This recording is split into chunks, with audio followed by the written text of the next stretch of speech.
and welcome back to the Rebels by Nature podcast. I am here with the amazing, the one, the only Claire, who is a lifestyle strategist and mentor to visionary women. She is a two-time CEO, global speaker, podcast host of the Phoenix Rise podcast, and soon to be author. We're going to be talking about that one.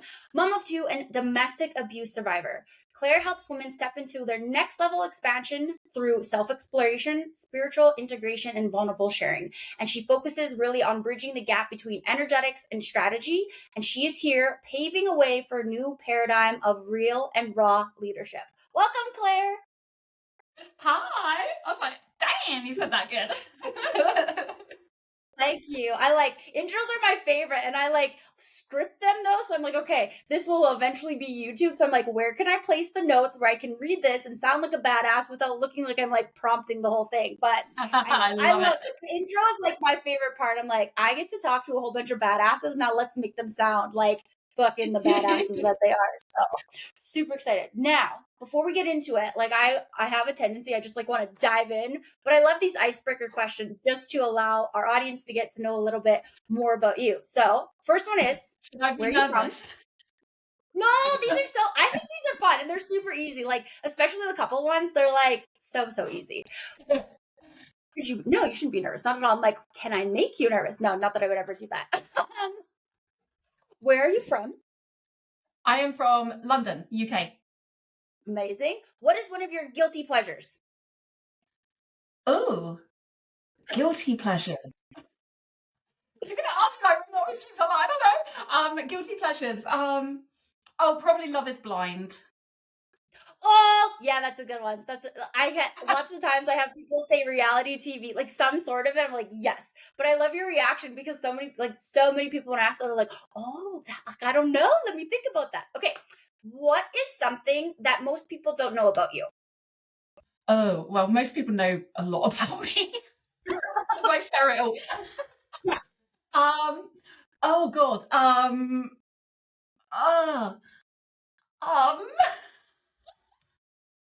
If there's, we can come back to it. Yeah. Yeah, I struggle with that because I'm so real and raw. I literally tell everything. I love that. No, and I know that's a huge part of the conversation that we're having today. So that one, you'll get a pass for that one. I'll allow it. Just kidding. What book are you reading right now? Oh, hold on, because I never know the titles, but I'll tell you. I love that you have it right. Oh, do you have the Goodreads app? Audible. Okay. Yeah. So I am reading. Oh, I just started Brianna Weiss, actually, The Pivot Year. I've heard so many good things about there. I've read two of her past books. The Mountain is You. And what's the other one? Yep, that's the other one. There's so good. Yeah, I've heard phenomenal things about The Pivot Year. Are you far into it or just starting? No, literally just started today, so I'll let you know. Yeah. Okay, no, I've heard it's incredible, and I loved her previous two books, so that's cool. Okay, last one for you. What is the best advice that you've been given? Oh, okay. Best advice that I've been given, actually, is to be you. Yeah. It sounds simple, but to actually, it's one thing to say it and it's one thing to live it, right? Yeah. It's simple yet very hard. Yeah, 100% it is. Okay, so in the intro, we talked about, I touched on this new paradigm of real and raw leadership. And I just want us to dive into it now, but what does that mean to you? I'm really, really interested for us to to chat more about this. What does that mean? Yeah. Okay. So it means to me being real and being raw, right? So can I give the background? Shall I go into the background? Yep, absolutely. Wherever you want to go, you go. Okay. So picture this. So I've always been a leader, right? It's in my numerology, it's in my astrology. I'm a double Virgo. I'm born on the 1st. I'm a 3/6 in human design. It's just everywhere in me. Just always been in my blood. But I've always led from a very masculine energy. So real control, real do, get the work done, you know. So that's been my life. it did me well, right? Like it brought me success. It brought me what I wanted it to bring me, but it did not bring me fulfillment. So no matter what money I made, what success I achieved, I still felt like a void, like a Yep. hole that I could not fill. And so, long story short, about 6 weeks ago, I had a massive breakdown to my mentor. Like it was an accumulation of weeks and weeks and weeks. And it coincided with I was doing personal branding and content before this pivot. And Yep. that had started blowing up, which I think is when we originally kind of connected. And yet inside, I was crumbling. So it's like the external, everyone's like, you're flying, you're doing well, like your personal brand is blowing up, people like you high level connections, collabs, like going great. Every night I'm like crying myself to sleep. I'm like feeling like what is wrong with me? Like why is this not feeling good? Like, and I was getting lost in all the noise and I was consuming too much and the comparison, all of the things. And it kind of came to a head. This was like week after week after week, right? I'd be like crying to my mentor, same thing over and over again. Like she's telling me the same thing and I'm like not wanting to hear it. And so I'm like, no, I'm gonna see this through. I'm gonna be okay. I just need to keep going. And then I went to Turkey with my girls and got there. And I think you just popped on the live where I was talking about this actually. Got there and there was like no internet, right? So for most people, they're probably like, fantastic, like a week off. Mm-hmm. For me, I was like, what the holy fuck balls am I going to do? I'm not cut out for doing nothing. Like sitting by a pool all day doing nothing is like my worst scenario. I'm like, that's not what I want to do. Like the kids can play and I'll just do a bit of work. Like that was the energy I've always been in. So anyway, that was like the first disaster, right? Mhm. It gets to Thursday. I'm like cracking up by this point. I can't do anything about it. Like I paid for Wi-Fi. There's still no freaking Wi-Fi. I'm just like, oh my God. I've had to pay intervention at its finest. Yeah, exactly. It's like, yeah, the universe will just smack you in the face if you're not going to listen. And so it got to Thursday and I managed to get on a call with my mentor, by which point it had been 4 or 5 days of this atrocity. It was like, same thing as before, right? Breaking down, like everything's terrible, don't know what I'm doing, don't know who I am, don't know what I'm here to do.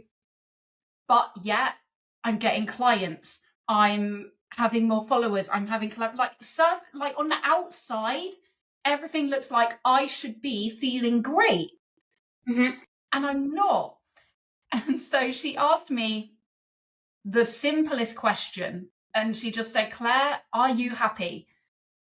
And I just stayed silent, right? Because I knew the answer and I didn't want to answer it.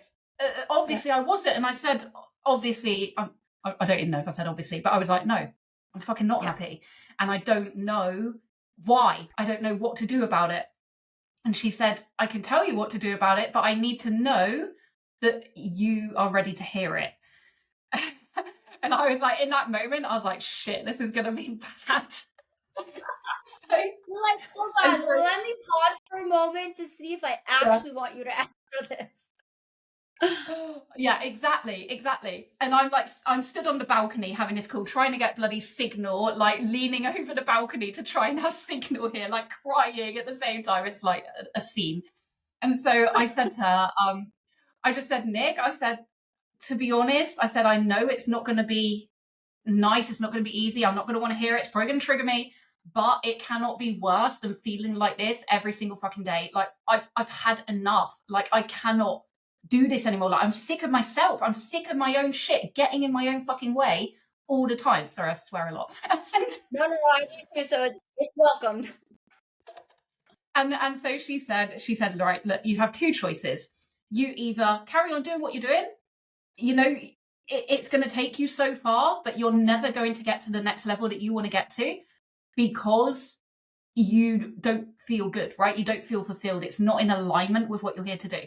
Or you suck it up and you stop doing everything and you say basically fuck the money for as long as it needs to be, like I'm not selling anything for as long as it needs to be, to do the deep work, to do the self-exploration, and to find yourself and to figure out who you are and what you want to do.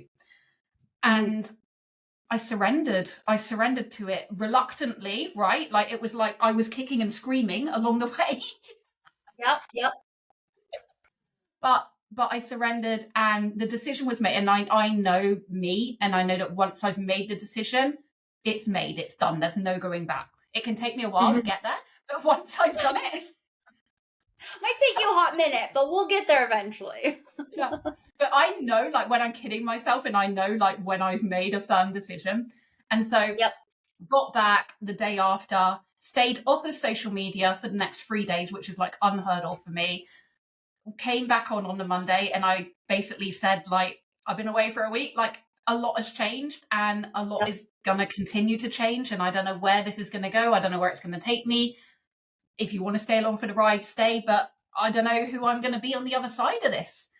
And I can't even remember what the question you asked me was, but basically I told you. I love it. You kind of like, you brought us to that question, which is cool, because like you said, you came back, you got on the live, and you're like, yo bitches, like, I don't even know what happened in this last week between the no Wi-Fi, my life feels like it's in shambles, to I was told what I've needed to hear but didn't want to hear, and we back. But that actually brings us to the question. That's like, you came back, and this shift that was happening is this new paradigm of real and raw leadership. Yeah, it was. No, but I love it because like you literally answered that question. You're like, I came back. I'm like, I don't know what this is going to look like, but you do, and this is what it looks like. So I'm just asking the question that was there. It's like, okay, what does that? Sorry, as I cough. What does that mean to you? Woo, so sorry. Thank you, getting me back on track there. Yeah. So from that moment, I basically I stepped into the unknown to start with, right? And it was like, I mean, I had to do a lot of deep work. So there was like a lot of shadow work, a lot of like crying, a lot of releasing, all of that messy stuff. But what I did through that is I shared it, and I shared the messy middle, and I shared the experience. And I also started sharing stuff about my past. I started sharing stories of being bullied when I was a kid, of constantly seeking external validation and the decisions that it made me take when I was a teenager, of being in an abusive relationship for 15 years and how that still affects me now, you know, all of this stuff. And I just started sharing for no other reason than I wanted to.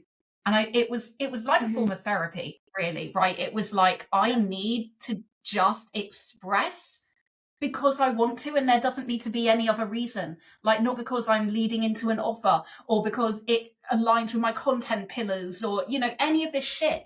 It's like, no, this is who I am. This is what I've been through. And this is what I desire to talk about in this moment. And trusting that the people that wanted to hear that were the people that would stay along for the ride. And it was because of who I was, not because of what I did. You know? And so the new paradigm of leadership is essentially that, not the darkness and the going into the void, but the sharing what you want to share because you desire to, and no other reason. And this can be in content, this can be speaking on a stage, this can be podcasts, this can be writing your book. Obviously, I wrote my first book during this time as well. Like, it's not about where or how you share it. It's about trusting your desires and knowing that that is the only thing that you need to answer the call to.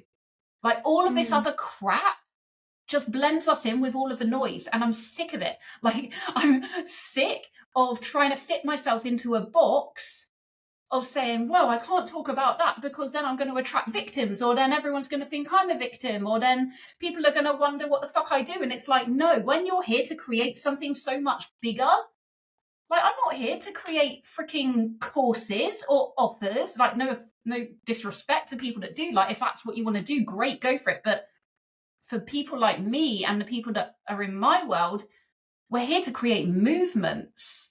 Like, we're here to make a freaking impact in the world on a massive level. And you don't do that by being like everyone else. You do it by being more like you. And like we said in the beginning, be more you. So easy, yet also so hard to do when all of the noise is telling you, don't do that, don't do that, don't do that. And so, long story, not very short, was this is the new paradigm of leadership. Okay, so talk me through that a little bit, because how has this shifted how has this shifted now, or how you're operating your business now versus what it looked Mm. like before? Is that new paradigm? Can you tell me what a couple of Yeah. those, or what that shift has really looked like for you inside of your business? Yeah, I mean, there's a few kind of different levels to it, right? So the first thing that I would say, because I'll forget otherwise, is going to be like the energetics.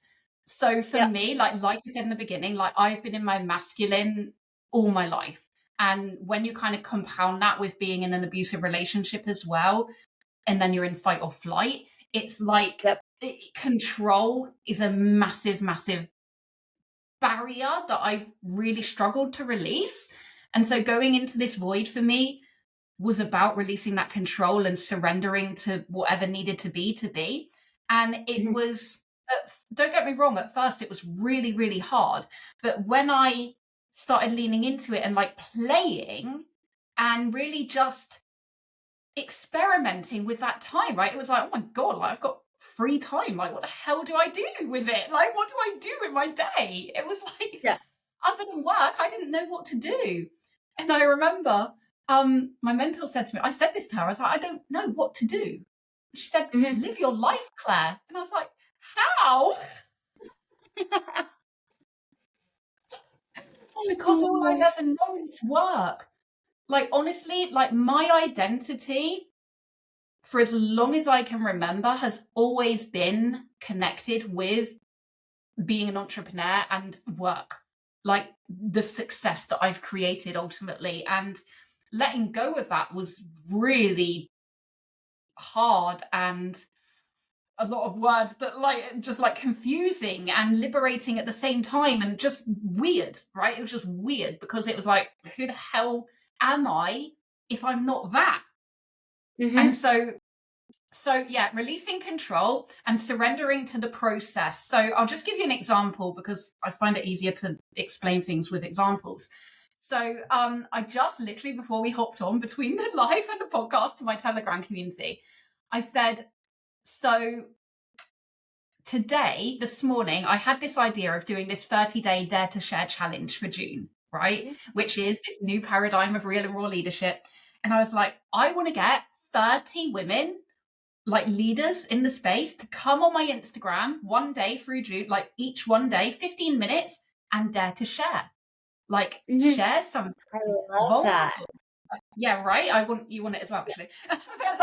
like pave the way, right? Walk the walk. Like leaders go first. And so had this idea this morning and posted about it. So there's a couple like communities that I'm in, posted about it about 3:00 this afternoon. And 6 hours later had half of June filled. And I That's just said, amazing. yeah, but I said to my community, I was like, this is what I mean about when it's in flow. Because the original idea that I had for creating this movement was building this membership and getting the members to build the movement. Now, I Mhm. launched the membership and I had no signups. And again, I shared about that, right? Because not many people would. And I was like, this isn't a boohoo, come and join now. This is No. I'm showing you what happens behind the scenes. This is reality sometimes, like, and watch how Yep. I lead myself. And so I let go of that being the vehicle or the way that it needed to happen. And I said, okay, it's not going to happen like that. I know that this movement needs to be birthed. This needs to be created. Went and like lived the day, like went and saw some horses with my little girl and stuff. Had the idea. And as soon as I had it, I was like, it was penny drop. I was like, I know that I'm freaking amazing at attracting high level collaborations, like something that I'm just very, very good at. I naturally just align to a certain level. Well, duh. Why aren't you using these people to help create this movement. And so as soon as I realized, everything lined up, and just the people that were DMing me, I was like, yes, this is what I wanted. Yes. So going back to your question, like a big part of the difference is releasing the control of how it needs to happen, and knowing that if it's feeling forced and if it's feeling like, okay, I'm pushing, but nothing's happening, that's a sign that you actually need to release and surrender and say, okay, I'm open to like more and better opportunities or ideas from the universe. Go and live your freaking life in the meantime, and you will have the intuitive hit, right? You will have the download. And so that for me has been one of the biggest things. So a more feminine way, while still obviously doing the do, you know, we have to absolutely. We have to do the work and take the action, but definitely more of a feminine way. And then the other thing, sorry, I told you I can talk. Oh, you're good. You're good. But then the other thing, I apologize if there's any background noise. Our house cleaners are here, and I can't hear it. Really thought that okay, I'm sorry if you hear it. I'm so sorry. Okay, hopefully it's okay. But and then the other thing is about sharing in real time. So, like I said, like when I launched that membership on a whim, admittedly, there was no like launch strategy or anything. I was like, I want to do this, boom. Yeah. But sharing that there were no signups like the next day. And not many leaders will do that because they're scared that that will be seen as victimhood or as failure, or it's going to lose them credibility or authority. And it's like, actually, if we start sharing the reality that not everything is a fucking massive success, and if people are telling you it is, it's a freaking lie. Because success comes from failure. Like, you have to get over the failures in order to get the success. That's just the law of duality. Like, it cannot be one without the other. And so the more of us that start sharing this, the less of us that are going to get in our heads about, oh my God, but they've got all of this and they've done all of this. And we're not seeing the true reality. We're not seeing, you know, what they're actually experiencing in real time. And the real time is quite important to me because I think, you know, plenty of us are willing to say, well, a year ago I had this failed launch, but then I figured it out and then I sold out the next program. And it's like, great, but you didn't tell us that at the time, did you? You know, you didn't share how you navigated that or how you were still showing up whilst you were going through that. And so again, there's that real time sharing of what we're navigating, because there is power in the messy middle. Like, contrary to popular belief. Yeah. So no. much. I love that. And I'm actually having this conversation with quite a few of my clients right now as well too, because, and just reflecting to them too, like I've had my business for over 6 years, and I think there's this, we're taught to lead like, yes, we have to have it all together. And what does it look like for me if I don't look like I have it all together? And I actually found myself not necessarily apologizing, but I was just telling them, I'm like, you got me in a fucking messy season. I'm going to be completely honest. And they're like, no, you look like you have your shit all together. There's nothing messy about you. But I reflected to them and I'm like, I feel, not that I would never feel safe in sharing, but like, I'm actually like, when they ask me what's going on or how things are going, like you have those conversations with your one-to-one clients, I'm like so open and honest. I'm like, this is the shitstorm that is my life this week. But I share it from such a grounded place, because there is one thing, like, yes, I definitely agree with sharing in real time, but I think there's a very fine line between sharing from a grounded space of, this feels, I don't mean good for me to share, but this feels grounded for me to share, versus I'm going through all of this and I don't know what's going on and I'm just going to put it out there. I don't know if, not saying that that's the right energy, but I think there is definitely something to share in real time, that which feels grounded to share, right? But like you're saying, from sharing nope, go ahead. No, yeah, completely. And I think as well, it's leaning into your discernment, right? How do you say that word? Discernment. Discernment. Discernment, thank you. Discernment. Yeah. It's like using your discernment. And so you could look at my void. I just like to call it a void, but whatever you want to call it, dark night of a soul or breakdown, whatever. But like you could look at that, and some people will say, some of that maybe a little bit too vulnerable, maybe a little bit too stretchy. And it's like, for you, maybe, but for me, Yeah. that feels right. And this Yep. is what I say to everyone, and especially through this Dare to Share challenge, it's like you choose your level of vulnerability. You choose your Yes. level of comfortability. This isn't about sharing our dirty laundry just for the sake of sharing.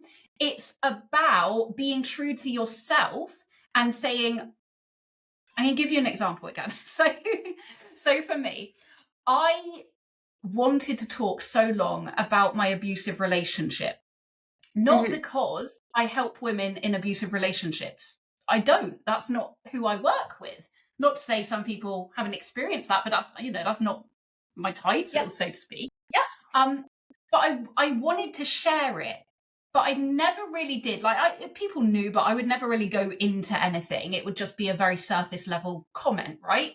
Because I couldn't see how it fit in with my business or why it was relevant or why people would even care, or maybe actually it would do the opposite and repel people. All of these thoughts. But I constantly felt the want, the desire to talk about it. And I'm not talking about therapy, right? Like I've had therapy, I've had counseling. Like this is a different kind of shit. And so for me, starting to talk about that, and again, I'm not talking about intricate, intimate details of, oh, this situation happened to me on X day and XYZ. Yeah. It doesn't have to be that. Can be if you want. It doesn't have to be that. It's about, I went through this and I felt this and I experienced this and it led me to this and I still struggle with this. It's just connecting the dots as to what it actually is that is wanting to be shared. So for me, it was like, I wanted people to know that I had struggled, right? That I had, not that I had suffered, but that I had really led two different lives for a lot of my life. On one side, very successful entrepreneur and coming home and being scared to open my own front door. That was a reality of mine. And so it's allowing people to see the human behind the business. Yeah. And so for me, this is about people who want to be known, right? And I can't remember if you're in Bridget's. Are you in Bridget's Nope. community? No. Nope. So in Bridget's community, she always says, if you want to be famous, right? And that really connects with me because when I was a kid, I did want to be famous.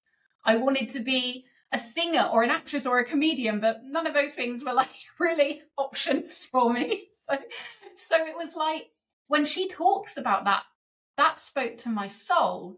And it's like the people who are here for so much more, who know that they're here to create something so much bigger than offers or coaching, you do that by being known for who you are, not what you do. And when you're known for who you are, that means your story. That means what you've lived through. That means your experience, because that is how people connect with you on a soul level. That is what sets you apart from all of the noise, because not many people are doing that. And when you're talking about your story and you're sharing it with vulnerability, there is no competition because no one has lived your life.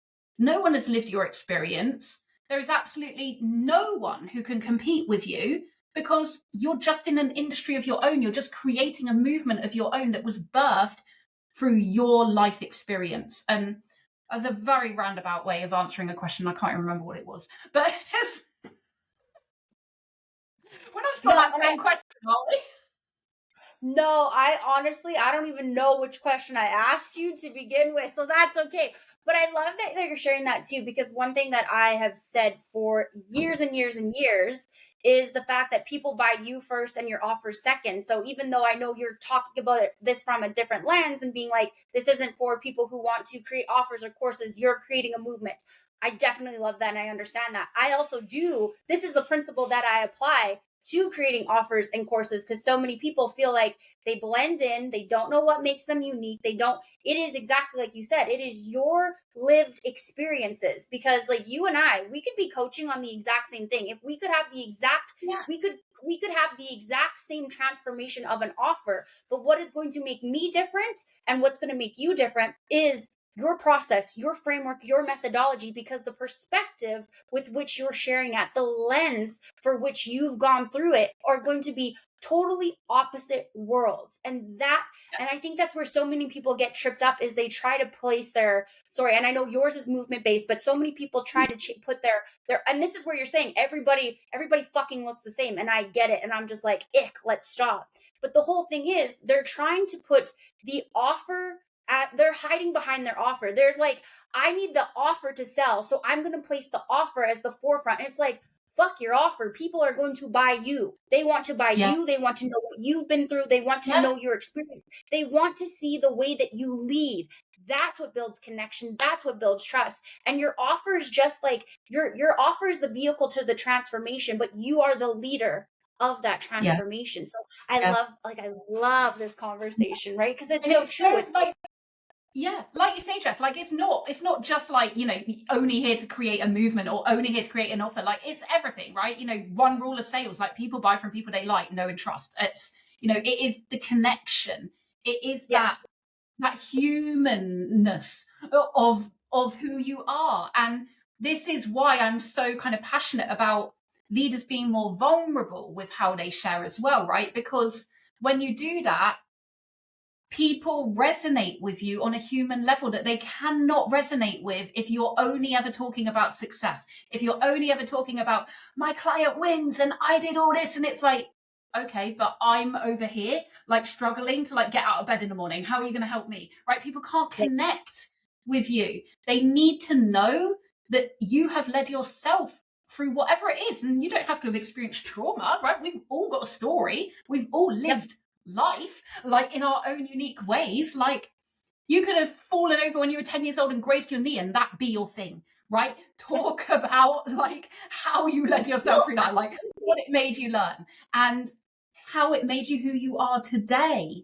But don't avoid the fact that you fell over and you grazed your knee and it fucking hurt, and maybe it took you 5 years to get over it because you couldn't figure out why you were crying all the time. I don't know, whatever. But it's like, yeah, I totally get it. And I think too, like, a huge thing is this, like, identity work and this concept that you're talking about. Then what I've said about this before is, I think lots of the time, like, truthfully, building a business, building a brand, it is identity work. It, period, end of story, is all about identity work. And I think lots of the time, this is like the work inside of a business where we're like, yeah, I'll get to that. Yeah, I'll think about my story later. Like, okay, how did I actually get here? What were like those historical moments? And you're like, I just have to focus on the business strategy. And I love that you talked about energetics, because I say that, like, business strategy is what runs your business, energetics is what scales it, and identity is what defines you, right? But it's like, we put so, like, what is it, tunnel vision on business strategies. Like, fuck your business strategy, that's not going to grow your business. But yeah, I love that you're bringing this identity piece, because I think so often it's the work that, as entrepreneurs or thought leaders or movement creators, right, those that are here to make an impact, it's like, I'll get to it, and then you're wondering why you're like stagnant inside your business, or you're like, where's the money, where's the people, where's the impact, where's the collaborations? It's like, pick up that piece, and you'll have it. Yeah. And the thing is as well, and I don't know if you find this as well, Jess, probably do, but you will continue to feel that void, that unfulfillment, regardless of how well your business scales or what you achieve, until you start being true to who you are. And this is where, getting out of all of the noise and stopping consuming, like, for me, and I've known this a long time, but I like to test myself. It's like, I know. I like to really make sure, Always, right? Like, you really have to make sure that you've learned the lesson and you found the answer, right? Line 3 is like my nemesis. But yeah, like, I've known a long time that consuming, it gets in my brain. And it does for so many of us. And I was saying this on the live earlier, that it doesn't mean that we're consciously scrolling through other people's content like, oh, I can use that and I can use that. I mean, some of us do. I've been there, got the t-shirt, like trying to find the secret sauce that everyone's using. Yeah. But even if you're not consciously doing that, it's here. And then when you're creating, it has an impact. Like whether you like it or not, it has an impact. It is going to influence and distort how you're creating and how you're showing up. And again, this doesn't just have to be in content, right? This can be in any aspect of anything that you're doing, whether you're speaking, whether you're writing, whether you're recording podcasts, anything. The more you consume, the more you lose yourself. And absolutely. I think it's such a double-edged sword, and I get it. I really get it, because when we're on social media, our businesses are on social media, our communities are on social media. We want to nurture people, we want to attract more people. But for me, I don't consume at all anymore. Like none, literally none. I go on, I create, I come off, I check my DMs maybe like a couple times a day, and I bring people into my Telegram space, or my spaces off of social media, and I use it for creation, and that's it.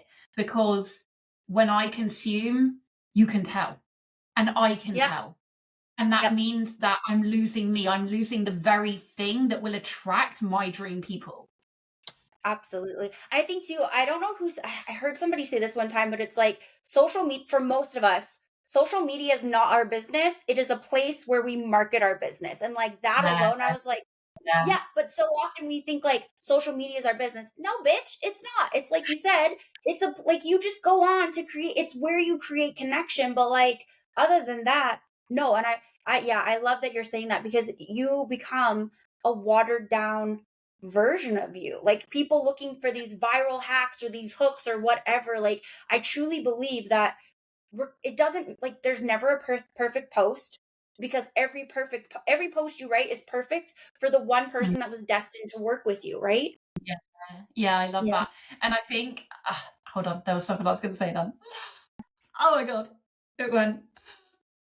I was like, oh. I know, you're like, I have the perfect thing to say, and it's like, she gone, she left. What I was going to say, but it's come through anyway. But it's so funny, because I've been an entrepreneur for 10 years, right? And the first business that I ever created, my corporate business, which I still have now, has never seen the light of day on social media. It's never even been on social media, and it's a marketing company. Yeah, I'm just laughing because so many people listening to this are probably going like, I fucking wish. I know. But it's like we forget that actually we used to be able to build businesses without social media. And I'm not saying don't use social media. I love social media. It's great. It's an absolutely amazing resources. But like you say, it's one platform, even to the point, right, where I had stopped even using other platforms. I was like, I took myself off TikTok. I stopped doing YouTube. I don't even touch Facebook, but I was like, I just took myself off of everything, put all of my eggs in the Instagram basket, and then got absorbed into it. And then I think about a week ago, I started a new TikTok again. I was like, I like talking, right? So I was like, I'm gonna play with TikTok again, and it's blown up. Like literally, my videos are getting like 100 likes after a week, and I'm like, here on Instagram getting like 3. I know. Okay, it's so funny that you say that, because I was like, I used to be on Facebook too. My Facebook got hacked last fall. It was the biggest blessing in disguise, because I low-key hated being on there. And same thing, all of my eggs in one basket with Instagram. And just recently I've started playing with TikTok again. But like, I'm doing TikTok in my own way, not the whole, you have to post 3 to 5 fucking times per day in order to grow. I'm like, no, I'm going to show up when I want to, in my own magic, because I believe that that's going to generate more for me than trying to force myself to show up. But it's funny because I used to get nothing there, and now it's starting to see more plays. I'm seeing people, like my podcast ones are taking off. I'm like, okay, let's do it, right? Yeah, I love it. And I think, I mean, I don't know. I think, you know, we just need to play with different platforms. We need to like not tunnel vision, like you said, into one area. And we need to allow ourselves to just be real and raw and vulnerable. Like when it Yep. comes back to it all, like no matter who you are, no matter what you do, no matter what your life to date, if you can show up, be real, be raw, and be vulnerable, like you can't go wrong. You really can't go wrong because you are going to be different to everyone else. You are going to be noticed outside of all of the noise. People will remember you. They will either like you or they won't, but they will know which it is, right? Yeah. And it's better that people know rather than they're indifferent. So as long as 100%. you are being you, then that will attract your dream clients. That will attract the opportunities. That will start to build the movement or bring in your, you know, clients for your offers or whatever it is, Yep. because of who you are, not what you do. Oh, I love that so much. I literally like I'm just watching like where we're at. Like I feel like we could easily do like a 2.5 hour podcast without even realizing it. Oh my God, So can you imagine? I'm like, I got full body goosebumps. So like my intuition is like, yeah, just fucking do it. Like I literally I feel like we could just keep going and going. But this has been an incredible conversation. There's been so like I've been marking so many clips for all the like podcast clips that are gonna go up for the previews. Like this is gold, this is gold, this is gold. But one question that I love to end at, Claire, is because it's rebels by nature. So, as a rebel by nature yourself, what has been one of the biggest chances that you've taken that's gotten you to where you are now? Betting on me. like literally, like betting on me and in every way, like leaving an abusive relationship, being a single mum to 2 girls whilst being an entrepreneur. Yep. Like you I couldn't can't imagine. go more in. You can't go more in because everything is on the line. Like I have children who rely on me to feed them, to clothe them, to home them. And Yep. I know that by stepping into who I am here to be and what I'm here to do, that I can never fail in that. Actually, like goose, like mic drops. I mean, if there was ever a way to end an episode, you just crowned that one right there. So again, it is like your energy, I just want to say, is fucking contagious. This has been incredible. Where can everybody find you, follow you, all the things? Let them know. Yeah, so as of now, I'm on TikTok as well. So you can come over there. So I don't even know what the handle is. Clare Garner official, probably. Same on Instagram, so Clare Garner official. And then I don't know if it will still be going when you guys get this, but if it is, I have a free Telegram community where I share behind the scenes of me living and leading my life, right? So you can just see in real time how I navigate stuff, how I do it myself, because that's the reality. Yeah. Well, yeah, and like I said to Claire as well too, hopefully like fingers crossed for everybody listening that it's still going. But if not, this podcast from when we're recording, it'll be coming out in a couple months. But I'll touch whatever it is I'm trying to say. So if you do have anything else going on in your world that you want to invite people to, Claire, everybody check the show notes because everything is going to be there. Okay, everybody, this was so incredible. Claire, thank you so much. For those of you listening, if you love this episode as much as I did, please take a screenshot, tag us on Instagram, and we will see you guys all on the podcast next week. Bye, everyone.